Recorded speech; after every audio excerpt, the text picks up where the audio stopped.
She sat down in a private editing room. The lights were low. The cup of coffee on the side table had gone cold an hour ago. And Oprah Winfrey, the most powerful voice in American television for 40 years, was watching raw footage of the most famous interview of her career. For the first time, she felt sick because she finally understood what had really happened. This is the story Hollywood does not want you to hear. The story of how the Queen of American media walked into Windsor Castle on the 19th of May, 2018, believing she was witnessing a fairy tale, and walked out, years later, quietly admitting to her closest friends that she had made the biggest mistake of her television career.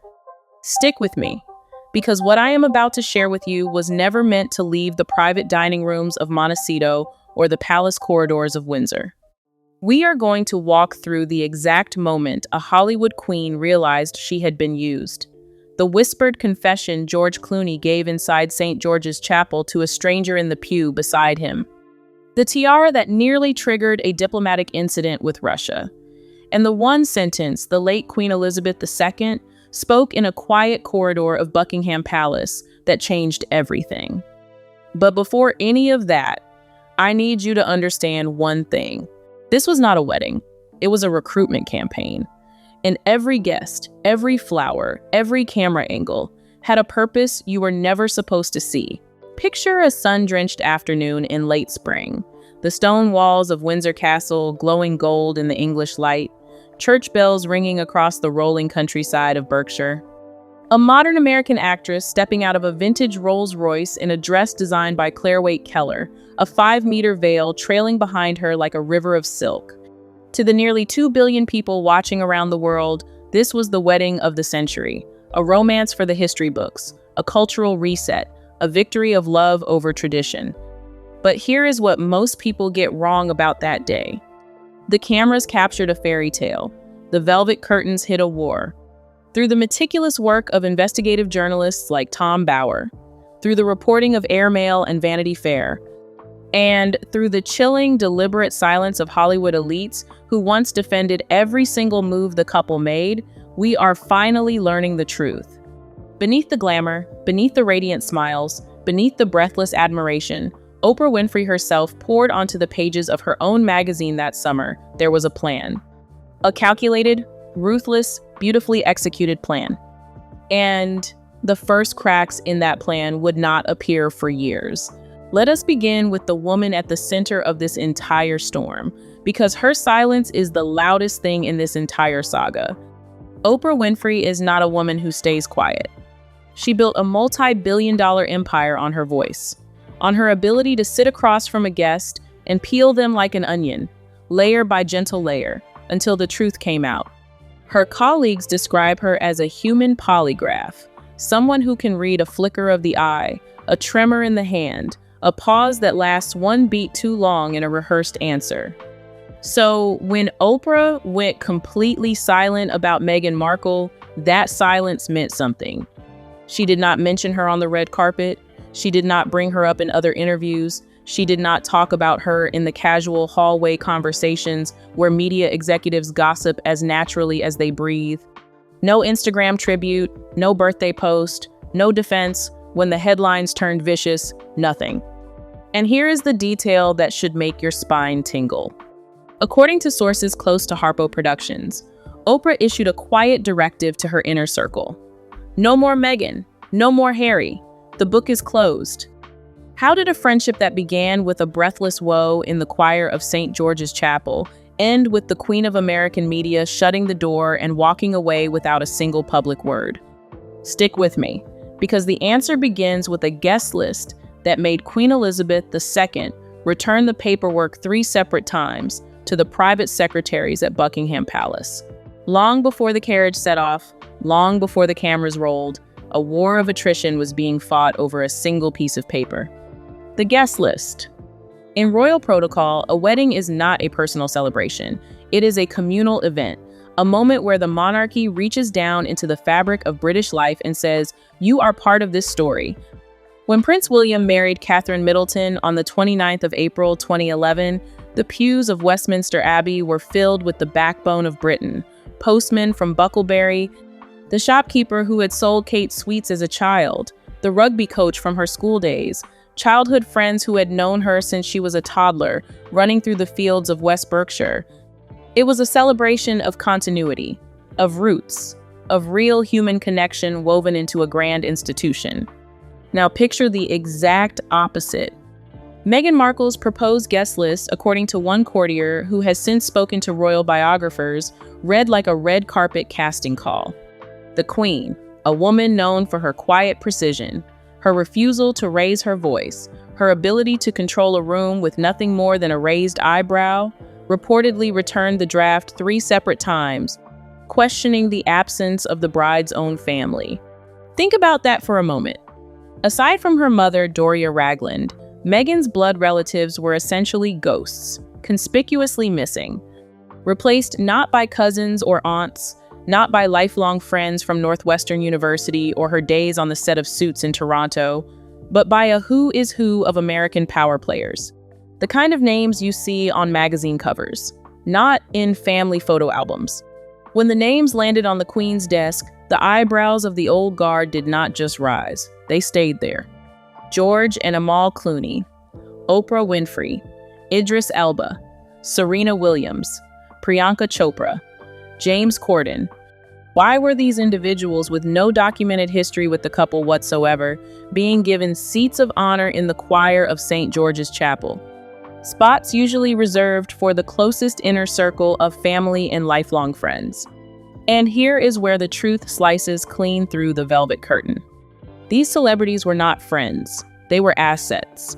Let me tell you about a moment that has now been confirmed by multiple guests who were sitting within earshot.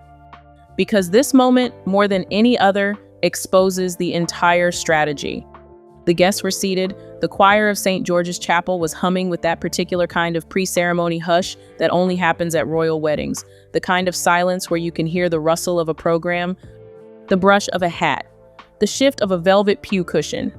A woman named Carolyn Bartholomew was sitting nearby, a former roommate of Princess Diana, a woman who had been part of the royal inner circle for decades. She turned to the couple seated beside her, George and Amal Clooney, and asked them a simple, charming, very English question. So how do you know the bride or the groom? She expected a warm anecdote, a dinner in London, a charity gala, a shared friend, a summer party at a Cotswolds estate, the kind of story that makes a wedding feel woven from real relationships. Instead, George Clooney looked at her, and in his famously direct American way, he said 4 words. "We do not." Just that. No cushion, no softening phrase, no "we met at a dinner recently," no "Amal adores her," just a blunt, honest admission that sent a quiet shockwave through the entire pew. The Clooneys were sitting in the choir, one of the most sacred sections of one of the most historic chapels in the English-speaking world, and they did not know the bride or the groom. This is the moment when anyone who actually understood the royal world began to understand what they were really witnessing. It was not a wedding, it was a stage, and the A-list guests were the set dressing. Carolyn later spoke about this exchange with friends. Her reaction was not anger, it was grief, because she understood something Oprah Winfrey would not understand for another 3 years. This bride was not joining a family. She was building a media shield. Here's what most people get completely wrong about this entire story. They think Meghan Markle wanted friends. She did not want friends. She wanted leverage. Meghan is a deeply intelligent woman, a trained actress, a former lifestyle blogger who ran a website called The Tig, a woman who understood personal branding long before most people had ever used the phrase. She knew that the moment she married into the royal family, she would become the most photographed, most dissected woman on the planet. But she knew something else. She knew that if the marriage ever soured, if the fairy tale ever cracked, she would need an army. Not an army of lawyers, an army of narrators. Voices who could walk onto American television and shape the story. Faces the audience already trusted. People whose reservoirs of public trust had been built over decades of careful work. In other words, the exact people she invited to her wedding: George Clooney, one of the most beloved actors in Hollywood, with a wife whose international human rights career gave the whole package a sheen of moral authority money alone could not buy. Oprah Winfrey, the queen of confession television. Idris Elba, a British-born actor with crossover appeal on both sides of the Atlantic. Serena Williams, beloved, untouchable, ferociously protective. Every single one had one thing in common. They had platforms. Enormous, well-polished, emotionally charged platforms. Meghan did not need their friendship. She needed their credibility. And here is the brutal part. The part that took Oprah years to truly understand. The trade was one-directional. Meghan took the credibility, she gave back a story. And when the story stopped working, so did the relationship. But before any of that, before the interview, before the documentary, before the Montecito silence, there was a moment in the spring of 2018 that told the late queen everything she needed to know about the bride her grandson was about to marry. It has a name now. Inside royal circles, they call it Tiara Gate. Imagine walking into a vault so carefully guarded that its exact location is a state secret, a vault that holds artifacts spanning centuries, diamonds that were cut for queens who died before the invention of the telephone, emeralds that have traveled across continents and empires, pearls that have been worn at coronations going back to the reign of Queen Victoria. This is the royal collection, and to Queen Elizabeth, it was not a costume department.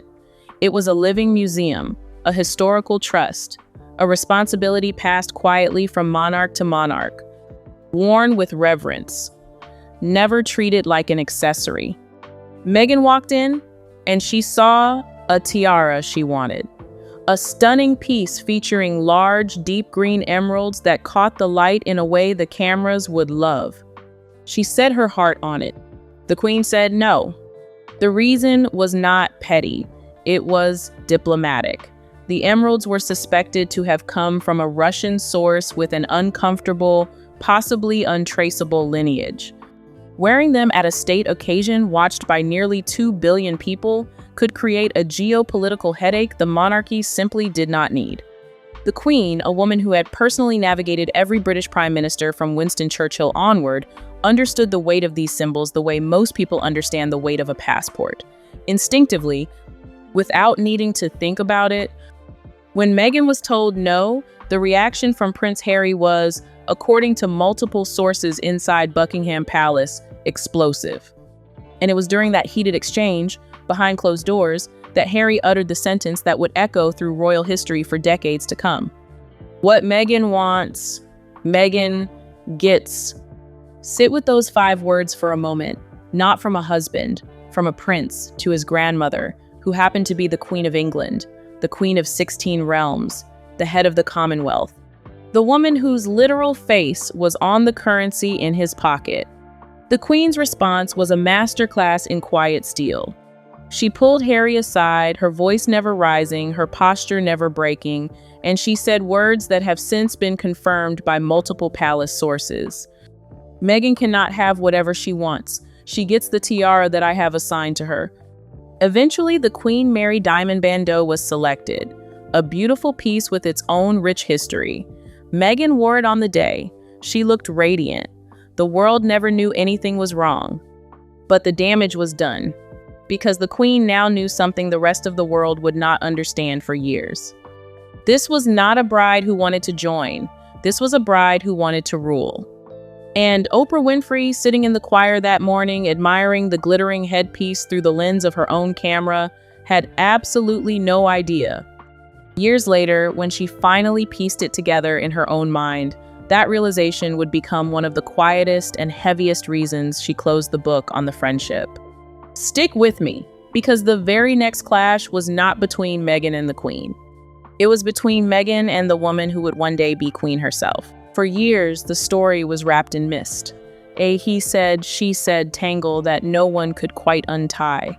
But the details have now solidified, slowly and painfully, through palace staff who were in the room, through stylists who were present at the fitting, through tears that were witnessed by more than one credible person. The conflict centered on something that sounds almost absurd when you say it out loud.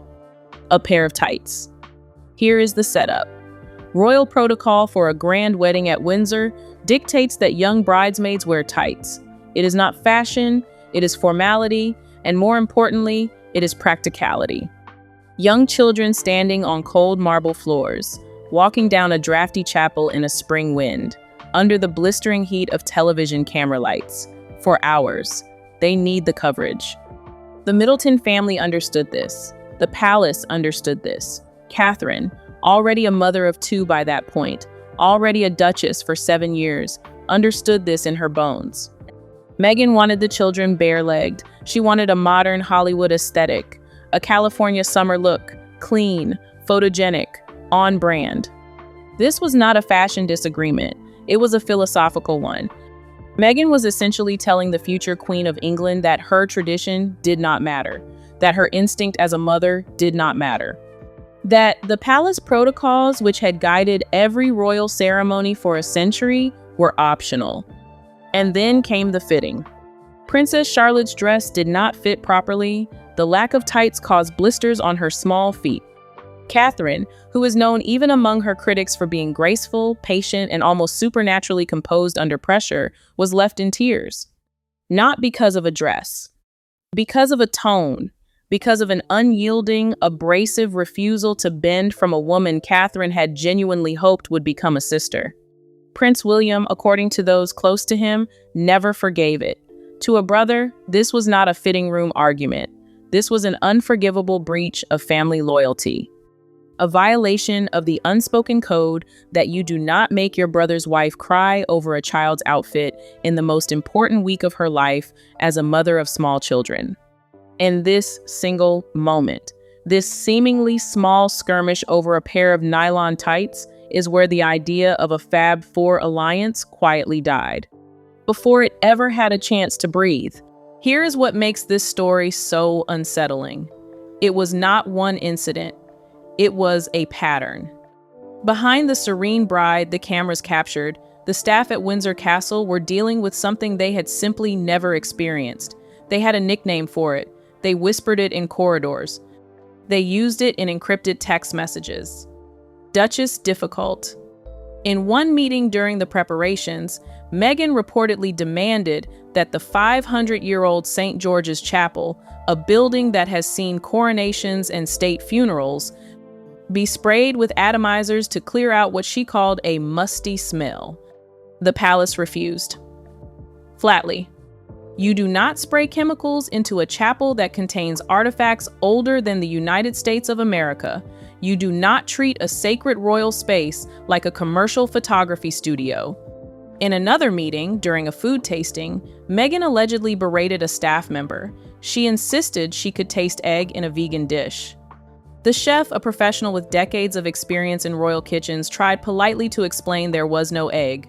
Meghan did not back down. She pushed. She raised her voice. And this is the moment Queen Elizabeth herself intervened. The Queen, who had spent 66 years on the throne, who had shaken hands with Nelson Mandela and weathered the death of a princess beloved around the world, pulled Meghan aside. And she said 8 words, in a voice that required absolutely no volume. Meghan, in this family, we do not speak to people like that. Let that sentence sit with you. It is one of the rare recorded moments where Queen Elizabeth II delivered something close to a direct, personal rebuke.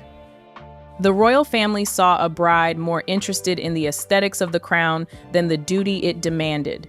They saw a woman who treated lifelong servants of the institution as though they were production assistants on a film set. Interchangeable, disposable, and they began to understand something the rest of the world would not understand for years. This was not going to end well. Oprah Winfrey, in the summer of 2018, wrote a piece for her own magazine, Oh, the Oprah Magazine, about her experience at the royal wedding. She described walking into Windsor Castle as a breathless experience. She said she actually shouted the word "whoa" when she saw the scale of the history surrounding her.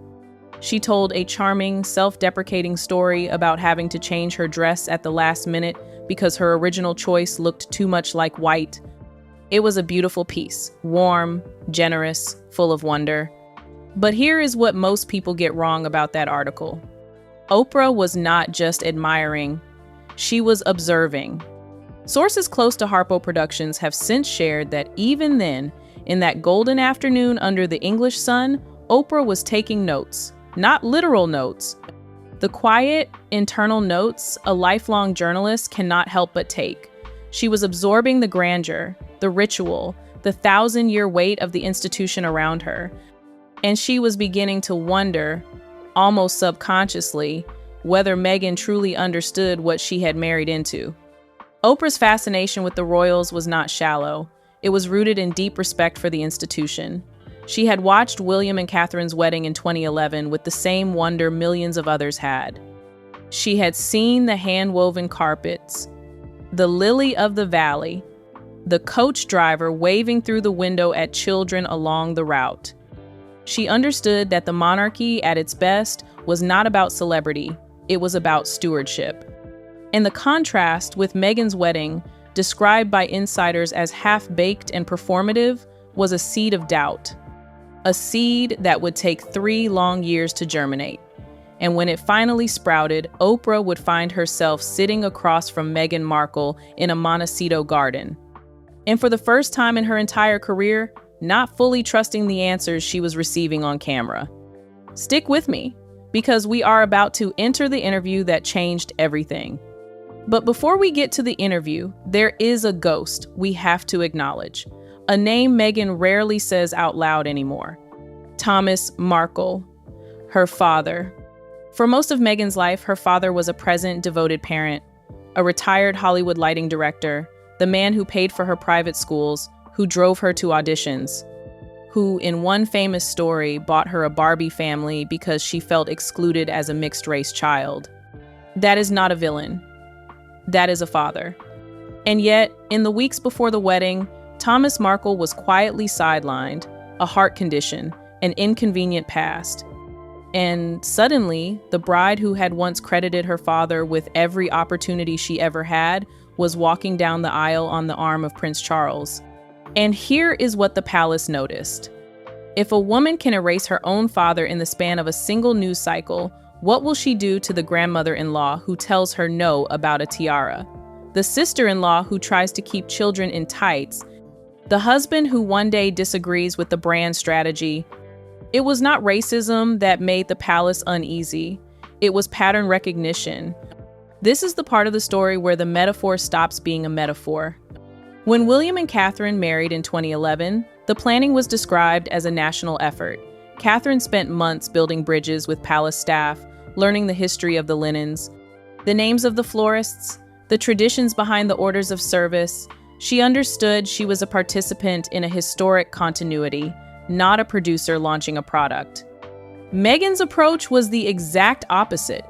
One aide described her as a producer managing a set. There were reports of Meghan becoming obsessive over the camera angles during the carriage procession, the lighting inside the chapel. She treated the queries and ladies-in-waiting like production assistants running a film shoot, not like lifelong servants of a 1,000-year institution. This showbiz mentality grated on the nerves of everyone who viewed the monarchy as a service-oriented institution.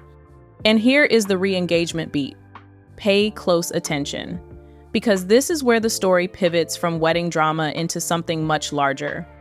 Oprah Winfrey, who would later describe her breathless admiration for the wedding, was completely oblivious to this internal chaos at the time. She saw the radiance and the modernity. She did not see the tears of the future queen in a fitting room, or the frustration of the chefs being berated over vegan ingredients. Everything Oprah witnessed was the front of the set.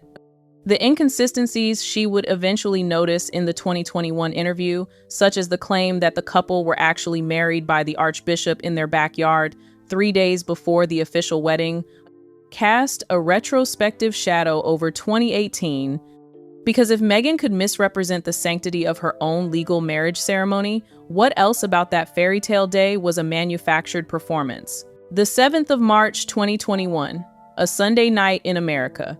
17 million people tuned in live. Another 49 million would watch globally in the days that followed. The sit-down between Oprah Winfrey and the Sussexes was marketed as the most important interview of the decade, a historic act of truth-telling, a cultural reset broadcast around the planet. Oprah did what Oprah does. She leaned in. She listened. She let silence do the work for her. She gave Meghan the platform to tell her story in full. And Meghan, in that soft, measured voice that had launched 1,000 defenders, told a story that shook the monarchy to its foundation. Accusations of racism, claims of mental health neglect, allegations that the institution had failed her in ways that were almost impossible to verify and almost impossible to fully deny. But within weeks, something strange began to happen. The inconsistencies started piling up. The first was the secret wedding claim. Meghan told Oprah on camera that she and Harry had actually been married by the Archbishop of Canterbury in their own backyard 3 days before the public ceremony at Windsor. It was a bombshell, a deeply human detail designed to make the Windsor wedding feel like a performance for the royal family. It was also, as it turned out, not accurate in the way it was presented. The Archbishop himself was eventually forced to publicly clarify. The only legal wedding was the grand one at Windsor. Think about what that did to Oprah. Her entire brand for 40 years had been built on a single word: truth. She had sat across from every kind of guest imaginable: presidents, pop stars, cult leaders, convicted killers, ordinary mothers with extraordinary stories, and her one undeniable gift was her ability to discern what was real. Now she was sitting at home, watching an archbishop correct her most famous guest on national television, on a matter that could have been verified with a single phone call before the cameras ever rolled. And the inconsistency about the wedding was only the first. Insiders began to whisper about other details. The Archie chicken coop scene. The now famous shot of Meghan feeding chickens in her backyard, meant to evoke down-to-earth simplicity, was rumored among Harpo staff to have been as carefully staged as the wedding guest list itself. The claims about specific private conversations, specific moments, specific family members, began to buckle under even modest journalistic scrutiny. Here is what most people do not realize. Oprah did not fall out with Meghan because of a single lie. She fell out with her because of a slow, steady, unignorable erosion of trust. And in Hollywood, trust is the only currency that actually spins. Let me stop here and admit something you might not expect to hear. I am not telling you this story because I hate Meghan Markle. I am telling you this story because what she did, stripped of the royal drama and the tabloid noise, is one of the most interesting case studies in personal branding of the 21st century. She did something almost no American woman has ever done. She married into the British royal family without any of the traditional ladders, no British aristocratic lineage, no decades of quiet London charity work, no Catherine Middleton-style decade of careful relationship building. She did it in 2 years, with a strategy that is, on its own terms, a remarkable achievement. The problem is not that she had a strategy. The problem is that a 1,000-year institution is not a platform you can migrate off of when the analytics dip. And Hollywood, for all its flash, is not a network of friends. It is a network of trades. The same tactic that got her into the royal family is the same tactic that pushed her out of Hollywood. Stick with me, because this is where it all connects. Here is where the story pivots, because what happened after the interview was not a scandal, it was a migration. The A-list guests who had once sat in the choir at Windsor began, one by one, to quietly step back, not with dramatic statements, not with tell-all interviews, not with Instagram posts designed to signal their distance, with something far more damaging in the industry: silence. Start with George and Amal Clooney. For a while, they had played the supportive role perfectly. Amal had even co-hosted a lavish baby shower for Meghan at the Mark Hotel in New York. A $200,000 affair that was reported on for weeks. It looked like friendship. It looked like loyalty. But something shifted. The warmth cooled. The invitations slowed. And then, in the most telling move of all, George Clooney began appearing alongside King Charles III at Prince's Trust events, smiling, laughing, comfortable, as though the whole manufactured chapel friendship had never happened. Think about the symbolism for a moment.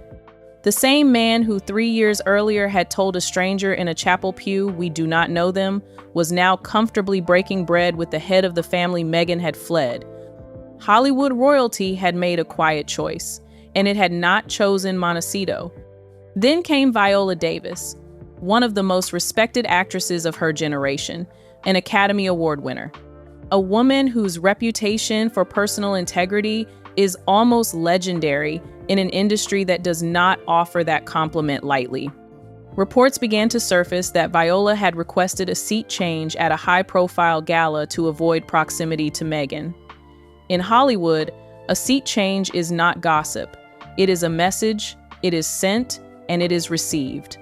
Even Gayle King, Oprah's best friend of nearly 50 years, once one of the loudest defenders of the Sussexes on American morning television, reportedly pulled back after discovering that Meghan had been pitching nearly identical documentary concepts to multiple power players simultaneously.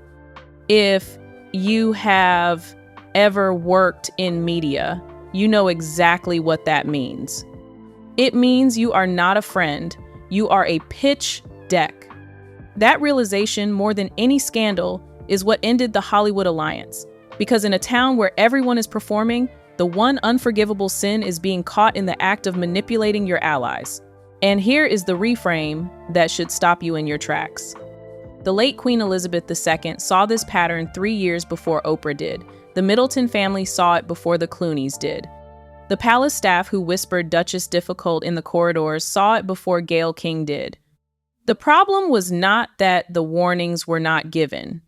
The problem was that the warnings were dismissed as palace snobbery, as old guard resistance, as institutional racism, as everything except what they actually were, which was a quiet, measured, accurate read of a situation by people who had spent their entire lives studying human behavior in high-pressure environments. Think about what the palace had witnessed by the time the 2021 interview aired. They had seen Tiara Gate, they had seen the Middleton tears over a pair of tights, they had seen the chapel atomizer incident, they had seen the vegan tasting meltdown, they had seen the Queen herself step in and deliver a rebuke so quiet it echoed louder than a shout. They had seen the guest list replace family with assets. They had seen the quiet erasure of Meghan's father, Thomas Markle, who was left behind in a small town in California with a heart condition and a bewildered expression. And they had seen something the public had not yet named: a strategy. A strategy to use the royal family as a stepping stone, and to use Hollywood as the landing pad. A strategy that required the loyalty of Oprah, the credibility of the Clooneys, the warmth of Elton John, the platform of Serena Williams, the prestige of Beyoncé. And when any of those figures failed to deliver on demand, the strategy required them to be quietly replaced with someone else. This is the reframe that almost no one in the media will say out loud. The palace did not reject Meghan because she was American, or biracial, or a divorcee, or an actress. The palace rejected the strategy, and so, eventually, did Hollywood. While the Sussexes were navigating their Hollywood exodus, something remarkable was happening quietly on the other side of the Atlantic. Catherine, the Princess of Wales. The woman who had once reportedly been brought to tears over a pair of bridesmaid tights was becoming the most admired woman in the Commonwealth. Her cancer diagnosis in 2024, handled with grace, with transparency, with almost unbearable dignity, reminded the world of something they had almost forgotten in the noise of the Sussex saga. What royalty is actually for. It is not for branding. It is not for influence. It is not for documentaries or podcasts or interviews with morning shows. It is for service, for continuity, for showing up in a starched coat on a winter morning when you are terrified of the diagnosis sitting in your own file, for standing for something larger than yourself when the world is trying to sell you on the idea that only you matter. And Hollywood quietly noticed. The same industry that once celebrated the Sussexes as a cultural reset now looks at Catherine with a new kind of appreciation. They see what they once mistook for rigidity, and they recognize it as something far rarer: integrity, the genuine kind, the kind that does not need a Netflix deal to prove its value. George Clooney has made his choice. Viola Davis has made hers. Oprah Winfrey has made hers. And in every case, the choice is the same. They have chosen the real thing over the calculated imitation. I want to pause here and say something that might surprise you. I do not think Meghan Markle is evil. I think she is brilliant. And brilliance without humility is one of the most dangerous combinations in the world. She thought the monarchy was a brand she could modernize. It was actually a trust she was briefly allowed to carry. She thought Hollywood was a permanent ally. It was actually a marketplace of very short memories. She thought Oprah was a mentor. Oprah was a collaborator for a single project. And this is the quiet, painful lesson at the center of this entire story. You cannot brand your way into institutions older than branding itself. The royal family has survived plague, civil war, abdication, world wars, and the death of empire. It is not going to be reinvented by a Netflix producer with a 4-picture deal. Meghan was smart enough to build the machine. She was not humble enough to understand the machine had an expiration date. Let me paint you a picture. A gated compound in Montecito, California, 14 bedrooms, 19 bathrooms, a tennis court, an olive grove, a chicken coop, a panic room. And around all of it, a silence so deep you can almost hear it in the press coverage. The phone does not ring the way it used to. The invitations do not come the way they used to. The glossy magazine covers that once celebrated the couple as the future of royalty now circle at a polite distance, treating them the way Hollywood treats anyone whose brand has become a liability, with careful, diplomatic, deliberate distance. Oprah is 2 hours up the coast. She could visit anytime. She does not. The Clooneys have a home in Los Angeles. They fly to London. They fly to Lake Como. They do not fly to Montecito. Not anymore. Gayle King is in New York. She could pick up the phone. She does not. And in that silence, the couple who once commanded the attention of the entire world have begun to realize something devastating. The shield they built at Windsor in 2018 was made of mirrors.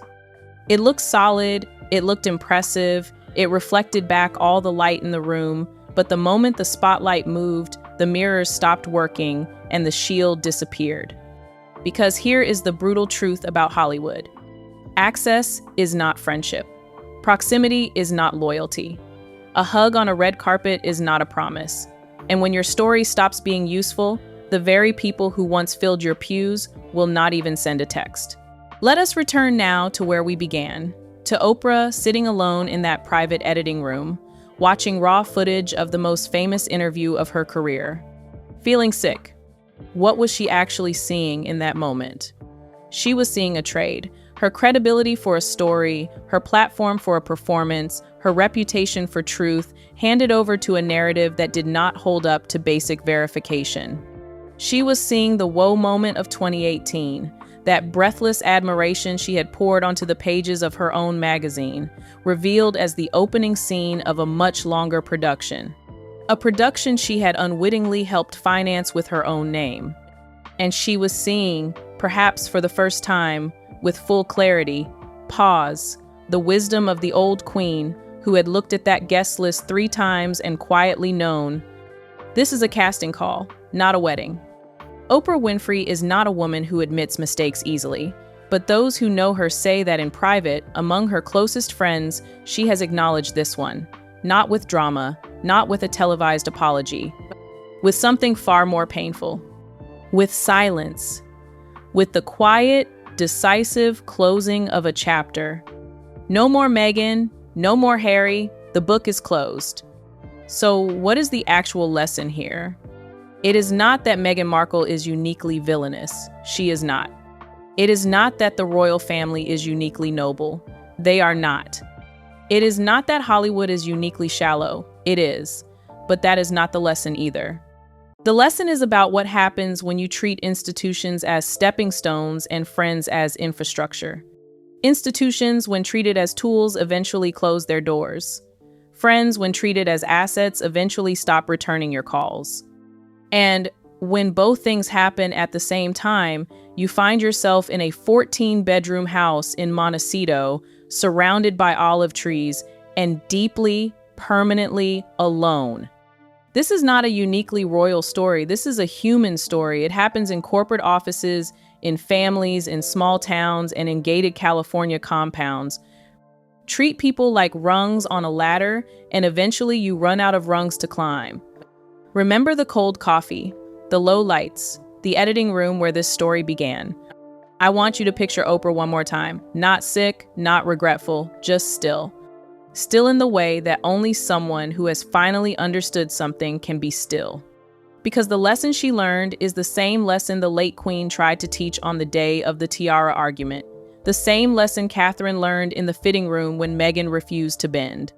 The same lesson the palace staff absorbed during the atomizer incident and the vegan tasting. The same lesson George Clooney realized 3 years after whispering "we do not know them" to a stranger in a chapel pew. You cannot build a lasting empire on strategic strangers. Friendship is not a transaction. Credibility is not a costume. And trust, once broken, as one industry executive put it, does not get airtime.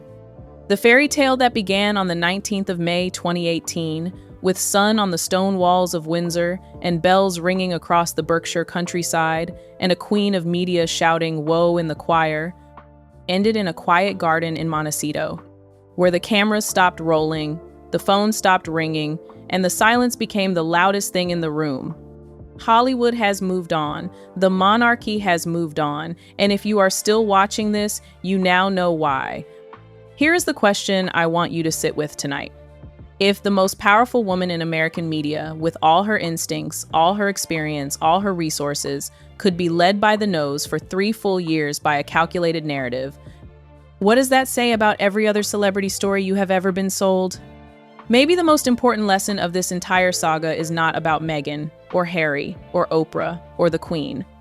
Maybe it is about us, about how easily a woe can be manufactured, about how quickly we trust a soft voice and a well-lit interview, about how rarely we ask the one question that actually matters. Who benefits when I believe this story? Because somewhere, right now, in another private room, with another cold cup of coffee, a different calculated narrative is being built, a different set of assets is being recruited, a different shield is being raised. And one day, maybe sooner than we think, a different woe will echo through a different chapel. The question is whether we will recognize it this time, or whether we will wait 3 long years, like Oprah did, to feel sick about what we believed. Watch the next video, because I am going to show you exactly how to spot the next manufactured fairy tale before the cameras even start rolling. The 5 signals every calculated narrative carries, the exact language pattern that should make you immediately skeptical, and the one question that unravels almost every stage story within 60 seconds. Stay sharp, stay curious, and never underestimate the silence of a queen who has finally closed the book.